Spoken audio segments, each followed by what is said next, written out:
immediately all mood changed.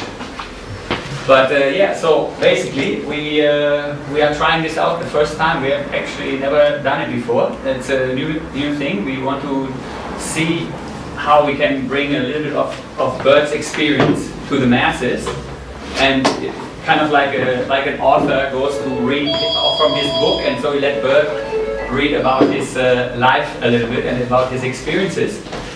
And at the same time, we'd like to show you a bit of our about our company, Sunova, and yeah, see what we can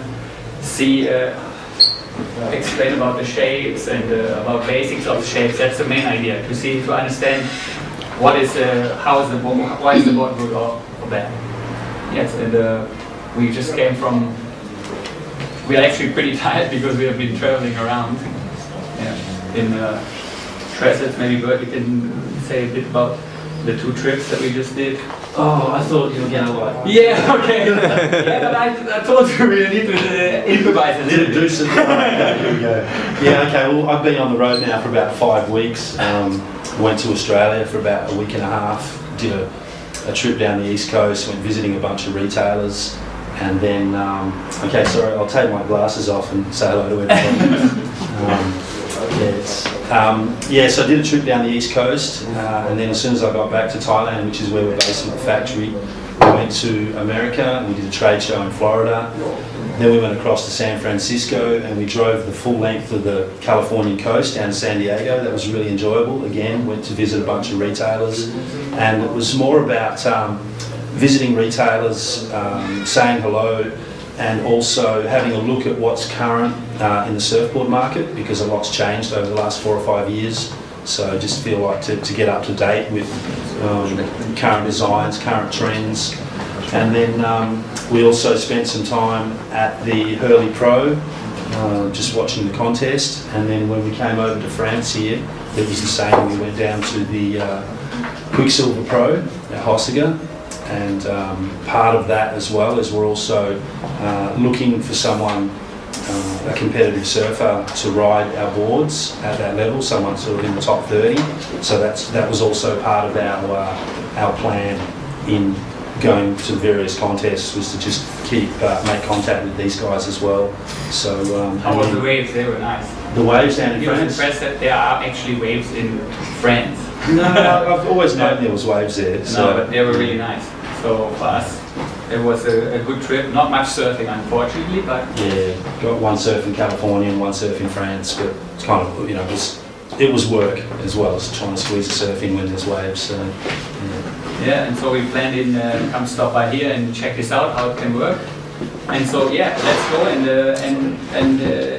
go into the boards, the shapes, a bit about the company. The main idea, what we want to try, why we are trying to do this, is for our company Sunova. Basically, Bert created a company a long time ago. We have a very clear and simple mission. It's to get people the right board to the right customer and to the right wave. It sounds very simple. 3 basic sentences. Basically, the whole company is built on this. And maybe if you really think about it, it's actually, if you have each one of these, they have a lot of parameters in there. Just alone the board.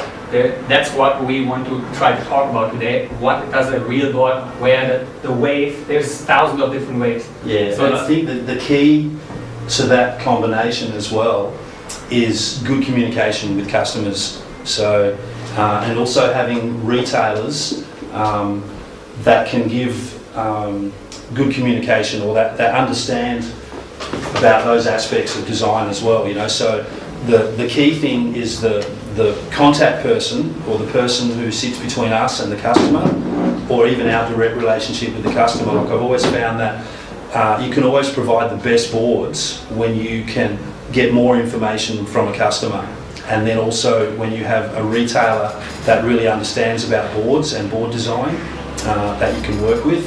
So communication, without a doubt, is the most important aspect to get that package right. And if you imagine that this is the most important thing for our brand, that's also one reason why we are here and not in many other shops. Basically, just Germany, we probably just focus on 2 shops. In France, maybe 2-3 shops. because we really want to focus on people who can bring the message through, which we will talk about today. And that's not easy, you know. For us, it doesn't really matter to sell a lot and thousands of board out just because we want to get higher numbers, but we want to create long-term relationships with people who basically feel like they got their board, and it fits exactly to the right way for them. And so this is basically lead us now a bit to Bert. So, I mean, I don't know how many have ever heard about Bert here in this I know Daniel has. Okay, Daniel has, and my brother is basically, he had to listen to me a lot. But have any of you ever heard about Bert? So Bert's from Australia. Maybe you tell a little bit of your story. The most important one is that Bert's probably one of the most famous shapers. Maybe, can I say one of the 10 best shapers that are still alive? I think I'm on the list of famous shapers, yeah. Let's say it like this, alright. Yeah, so I need some more cues. Alright. But okay, this one is actually pretty. But yeah, look, surfer, like, yeah, I was brought up in Western Australia, actually Dutch, believe it or not. I have Dutch parents, and went to Australia when I was 2 years old, and lived right on the beach my whole life, like just a stone throw from the water's edge. So at any time, I actually had my surfboard taken away from me when I was 3 years old because I almost drowned a few times, and then I got it back a year later when I was able to show that I could go and use it without drowning. So I've just been a passionate surfer ever since I was a toddler.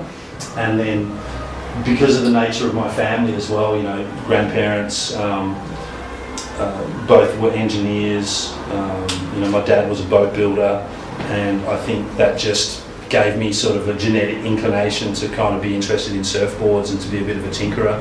And then, you know, so it was surfing first, and then the shaping and designing, all that that came later as I got a little older when I wanted to build surfboards. So I built my first surfboard when I was 12 in year 8 at school, and when it was time to get a job, as I left year 10, making surfboards seemed like the obvious thing to do. You know, like all my friends called me a surfboard builder even when I was still at school. So it just felt like the natural thing to do, you know, to do with my life. So, and now it's like 30 years later and I'm still doing it. So it's paid off.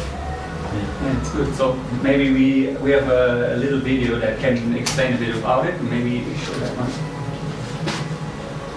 That should be the sound. It's working.